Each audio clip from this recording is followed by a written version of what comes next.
सुनो भगवान, मैं तनिक गुरुजी से मिलकर आता हूँ। ठीक है, पर समय से घर आ जाना। जब भी गुरुजी से मिलने जाते हो घर को तो भूल ही जाते हो।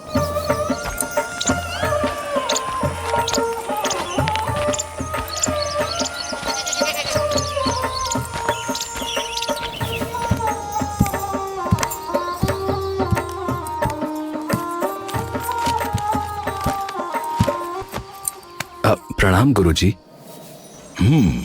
जीते रहो कुंभन सेठ। कहो कैसे आना हुआ?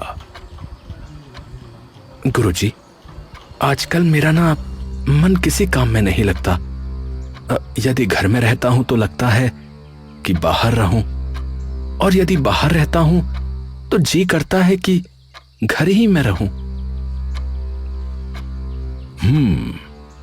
यदि कहीं मन नहीं लग रहा है तो भगवान की भक्ति करो। वो परम पिता परमात्मा तुम्हें सत्मार्ग दिखाएंगे। आपका अर्थ है पूजा पाठ गुरुजी? मैं पूरा दिन पूजा पाठ किया करूं गुरुजी? पूरा दिन नहीं, जब तुम्हारा मन करे तब करो पुत्र। मन भक्ति में लगेगा तो शांत रहेगा। कुंभन दास सुबह शाम पूजा पाठ करता। ओम जय जगदीश हरे, स्वामी जय जगदीश हरे। जय हरि जय हरि।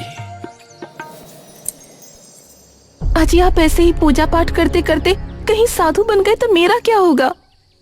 तो क्या हुआ, मैं भी भगवान गौतम बुद्ध की तरह ज्ञान की खोज में तुम्हें सोता हुआ छोड़कर निकल जाऊंगा।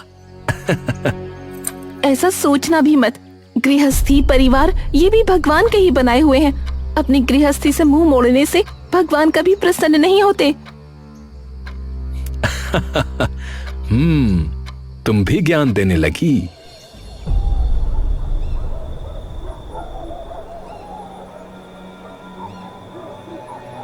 अपने परिवार का पालन पोषण न करने वाले से ईश्वर कभी प्रसन्न नहीं होते।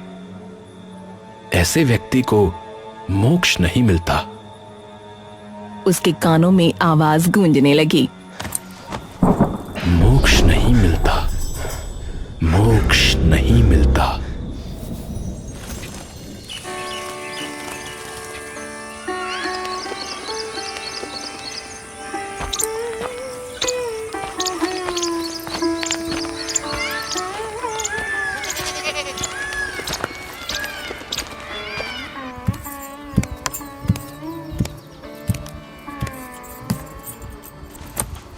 गुरुजी प्रणाम। गुरुजी, मेरा मन परिवार में नहीं लगता, काम में भी जी नहीं लगता। सब कुछ छोड़ यदि भक्ति करूं तो मुझे मोक्ष मिल जाएगा। नहीं कुंभन, अपने कर्तव्य से विमुख होकर तुम्हें बैकुंठ प्राप्त नहीं होगा। गुरुजी, तो मैं क्या करूं गुरुजी? कृपया मेरा मार्गदर्शन करें। तुम्हें अपने सभी कर्तव्यों का पालन करते हुए प्रभु के बताए मार्ग पर चलना होगा पुत्र। हाँ, ये तो शिव पुराण है।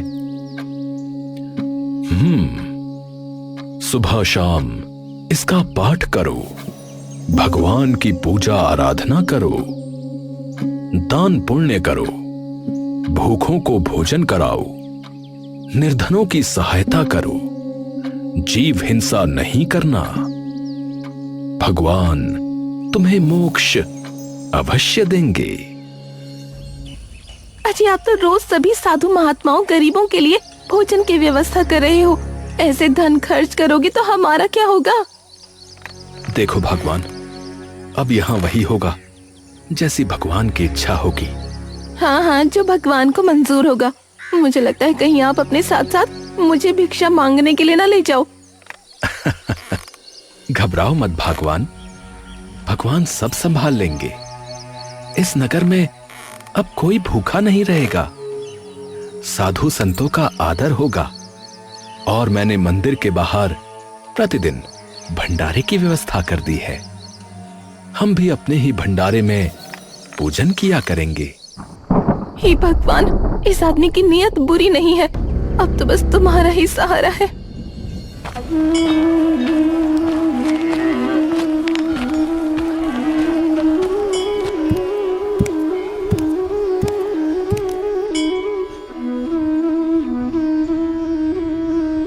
अरे पंडित जी, भोलेनाथ की नई मूर्त तो अत्यंत सुंदर है। हाँ, सेठ कुंभन दास के कर कमलों द्वारा स्थापित। कुंभन सेठ अत्यधिक धार्मिक और दानी व्यक्ति हैं। धर्म कर्म के हर कार्य में वो सबसे अग्रणी रहते हैं। मां अन्नपूर्णा का आशीर्वाद उन पर सदा बना रहे।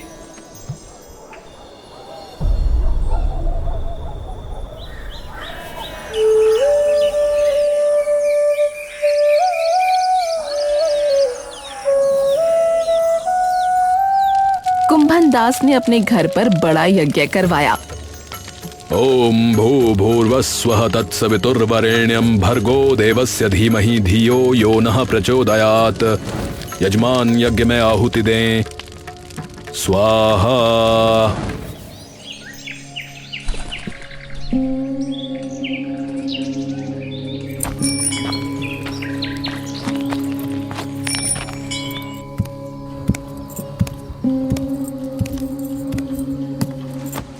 गुरुजी, कर्मों का क्या करूं? उनका पश्चाताप कैसे होगा? अनजाने में मैंने बहुत सी भूल की है। न जाने कितने ही लोगों को दुख पहुंचाया है। पुत्र, अनजाने में किए गए पापों को भगवान क्षमा कर देते हैं। तुम्हें अपनी भूलों का प्रायश्चित हो गया, यही बहुत है। गुरुजी, मैं भटकना नहीं चाहता। मेरी गति ना बिगड़े, कोई मार्ग दिखलाइए। सेठ, मैं तुम्हें एक बात बताता हूं। ये भारत भूमि बहुत ही पवित्र पुण्य भूमि है। युगों युगों से भगवान यहां अवतरित हुए हैं। कितने ही ऋषि मुनियों ने अपने तपोबल से इस धरती को पाप मुक्ति का स्थान बनाया है। उत्तर से दक्षिण और पूर्व से पश्चिम ऐसे ऐसे तीर्थ स्थल हैं जिनके दर्शन मात्र से तुम्हारे इस जन्म के नहीं अपितु पिछले सारे जन्मों के पाप धुल जाएंगे। तो मैं गुरुजी तीर्थ यात्रा पर जाऊं? हां पुत्र, तुम तीर्थों की यात्रा प्रारंभ करो। प्रभु का नाम जप करो। धर्म की राह पर चलो। भगवान तुम्हें अपने चरणों में स्थान अवश्य देंगे। ठीक है गुरुजी, मैं कल ही तीर्थ यात्रा के लिए निकल जाता हूं।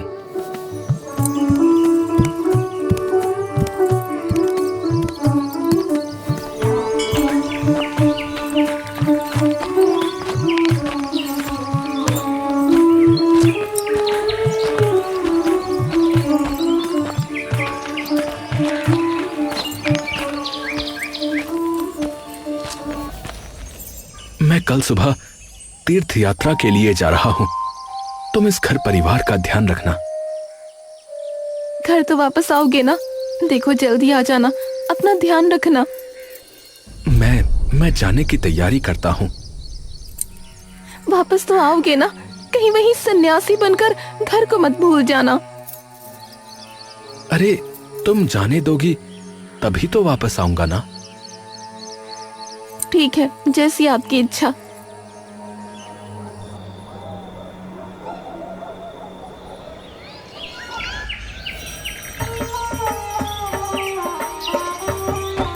अगले दिन सेठ हाथ में लाठी और उस पर एक पोटली बांधकर तीर्थ यात्रा पर निकल गया।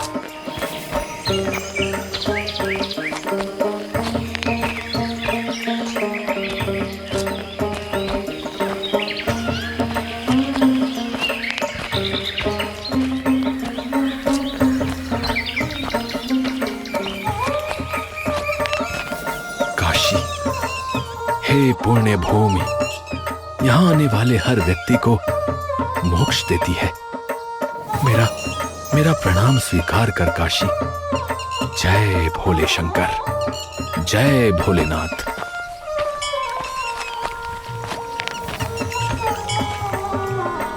हर हर गंगे, हर हर गंगे, जय मां गंगे।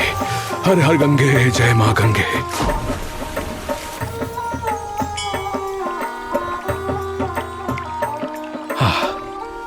आज गंगा किनारे ही पाठ करता हूं।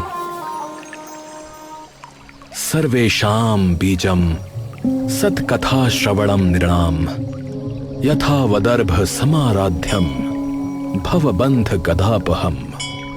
कथा श्रवणतः शंभो मरानाच ततो हृदयः निदिव्या संतश्चैव चित्त शुद्धि भवित्यम। तभी एक बूढ़ी भिखारिन वहां आकर बैठ जाती है। वाह वाह, तुम तो बहुत अच्छा पाठ करते हो। लगता है तुम कोई बड़े महात्मा हो। धन्यवाद, परंतु मैं महात्मा नहीं, एक साधारण व्यक्ति हूं।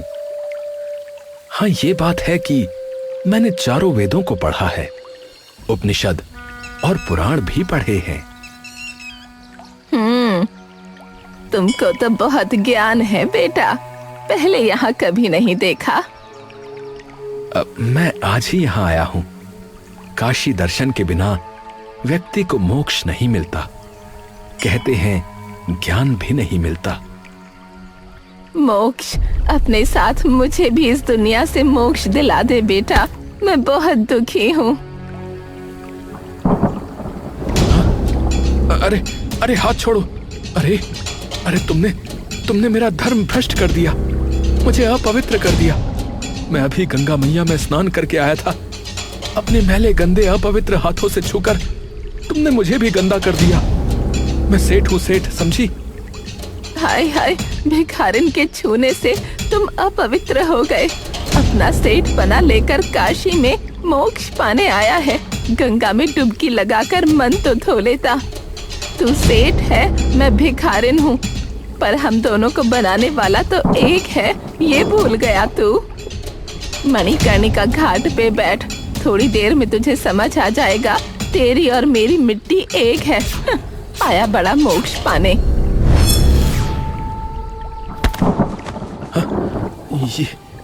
ये कौन थी? और हवा में इतनी ठंडक?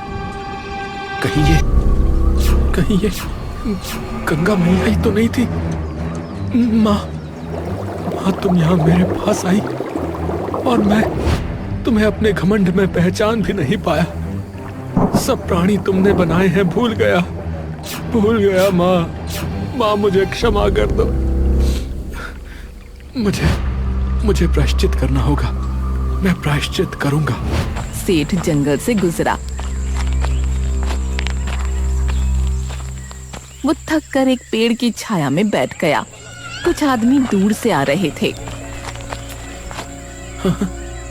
इतने व्यक्ति जंगल में? भैया, तुम लोग यहाँ कुछ खास है? यहाँ कोई मंदिर है क्या? अरे मंदिर तो नहीं है, थोड़ी दूर नदी के किनारे बूढ़े बरगद के नीचे एक बड़े सिद्ध विराजे हुए हैं। वो आजकल रोज सत्संग करते हैं। हम सब वहीं से आ रहे हैं भैया। हाँ। क्या कहा? एक बड़े सिद्ध महात्मा? हाँ, मैं उनके पास जाता हूँ। हाँ।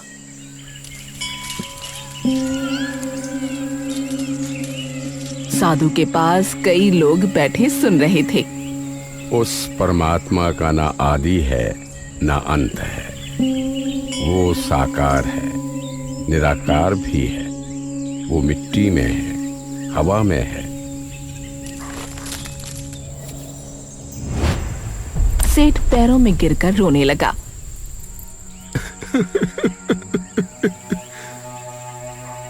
उठो कुंभनदास, मैं जानता हूं तुम्हारे मन में क्या चल रहा है। मैंने माँ का अपमान किया, मैं उन्हें पहचान नहीं पाया। मुझे प्रायश्चित का मार्ग दिखाइए।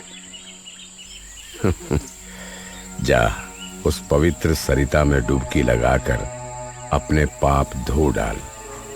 जिसको तू पहचान नहीं पाया, ये वही है। सेठ नदी के जल में जाकर हाथ जोड़ता है। ईश्वर हमारे मन में है, वो कण कण में है, वो शाश्वत है, वो सदा था, है और रहेगा। वो जन्म मरण से मुक्त है।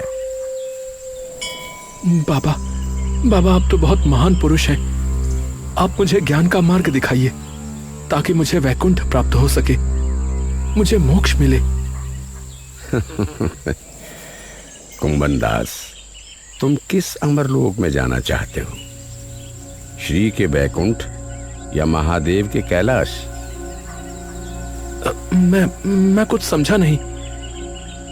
सेठ कुंभन दास, मैंने तो बस इतना कहा कि तुम किस धाम में जाना चाहते हो। मुझे पता है अभी तुम्हारे मन में शंका है, हरि या शिव। बाबा, बाबा आपको कैसे पता चला? मैं अक्सर सोचता हूं कि मुझे मुक्ति किसका पाठ करने से मिलेगी, शिव पुराण, विष्णु पुराण, गीता या वेदों से? बेटा, पहले मन को शांत कर, एकाग्र कर। तुझे तेरी राह अपने आप मिल जाएगी। ठीक है, परंतु आपने मेरी शंका का समाधान नहीं किया। सुन बेटा, विष्णु संसार यानी मनुष्यों और जीवों का पालन पोषण करते हैं। ब्रह्मा सृष्टि करता है और शिव न्यायकर्ता और संहारक है। वेद पुराण मनुष्य को मानव धर्म पर चलने की राह बताते हैं। पर बाबा, मैं तो मोक्ष पाना चाहता हूं। मैंने सारे पूजा पाठ, हवन, दान, पुण्य सब कर लिया, पर मन में अब भी शंका है। आप ही बताइए ना कि मैं किसकी शरण में जाऊं? कौन मुझे मोक्ष प्रदान कर सकता है? इसका उत्तर तुझे खुद ढूंढना है मुरलीधर। वनवासी या शमशानवासी?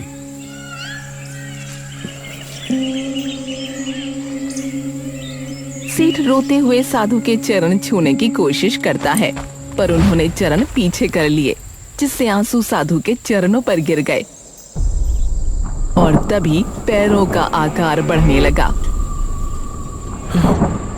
बाबा, बाबा, बाबा। गर्दन ऊपर करके देखता है, बाबा ने विशाल आकार लेकर चक्र का रूप धारण कर लिया। ये देख, गगन मुझ में लय है। ये देख, पवन मुझ में लय है। मुझ में विलीन झंकार सकल, मुझ में लय है संसार सकल। अपना अंतर निर्मल कर और मोक्ष को पाना है तो निस्वार्थ कर्म कर। इतना बोल हवा में विलीन हो गए। धन्यवाद बाबा, धन्यवाद।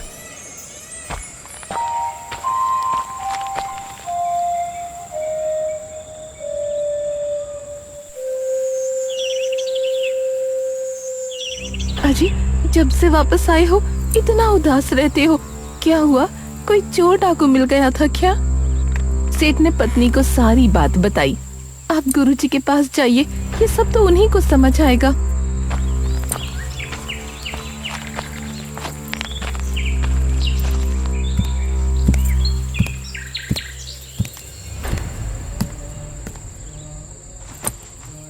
अरे सेठ कुंभन दास, तुम तो तीर्थ गए थे ना?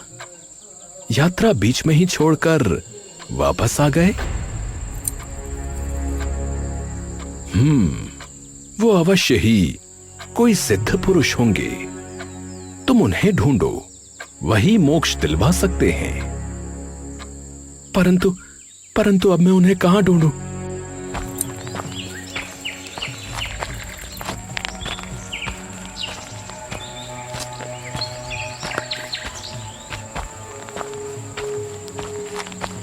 मुझे पूरा भरोसा है वो एक ना एक दिन आपको जरूर मिलेंगे। सेठ के व्यवहार में बहुत बदलाव आ गया। वो शांत रहने लगा।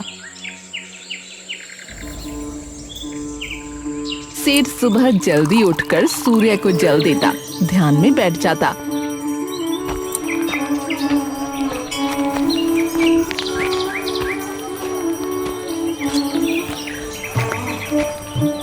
कुंभन सेठ, बहुत दिनों के बाद आए।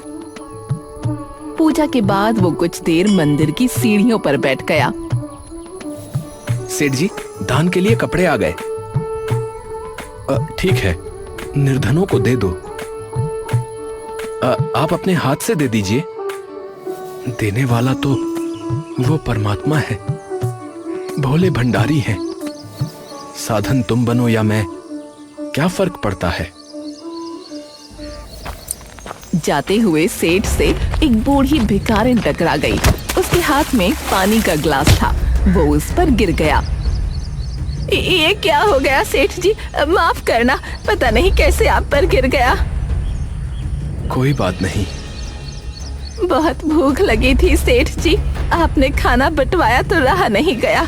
जल्दी जल्दी आई, बूढ़ी हूं ना, हाथ कांपते हैं, इसलिए गिर गया, माफ कर दो। कोई बात नहीं माँ, आप बैठो। सेठ ने उसे अपने हाथों से खाना दिया। शाम हो गई है, अभी तक काम में लगे हो? आज जब से मंदिर में आया हूं, बड़ी बेचैनी हो रही है। समझ में नहीं आ रहा कि क्या हुआ है। बुखार तो नहीं है? मैं थोड़ी देर टहल कर आता हूं। रास्ते में उसे किसी की आवाज सुनाई दी। काम, क्रोध, मोह, लोभ, सब नरक के पंथ। अरे अरे, ये तो वही बाबा हैं। बाबा बाबा। कुंभन, तुम। मैंने आपको बहुत ढूंढा बाबा, परंतु आप नहीं मिले। देख, तेरा अंतर निर्मल होते ही तुझसे मिलने मैं खुद आ गया। तेरे मन में अभी भी शंका है, लगता है समाधान अभी मिला नहीं। हाँ बाबा, मुझे मोक्ष प्राप्ति का मार्ग नहीं मिला।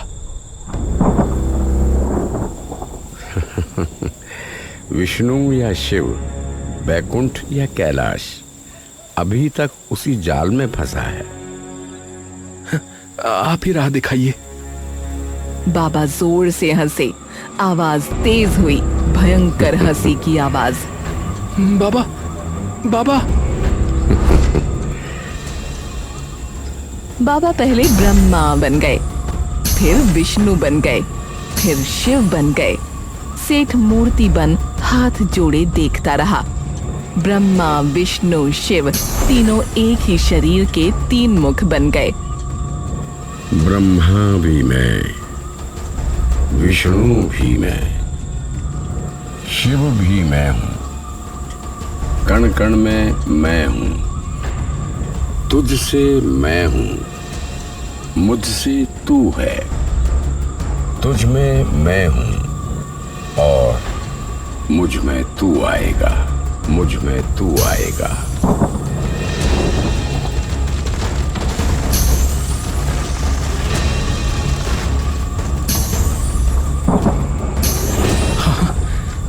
प्रभु, परमपिता। परमपिता हवा में विलीन हो गए। पत्ते हिलने लगे, हवा चलने लगी, पक्षी चहचहाने लगे। आपका धन्यवाद। मैं किन शब्दों में करूं प्रभु, किन शब्दों में करूं।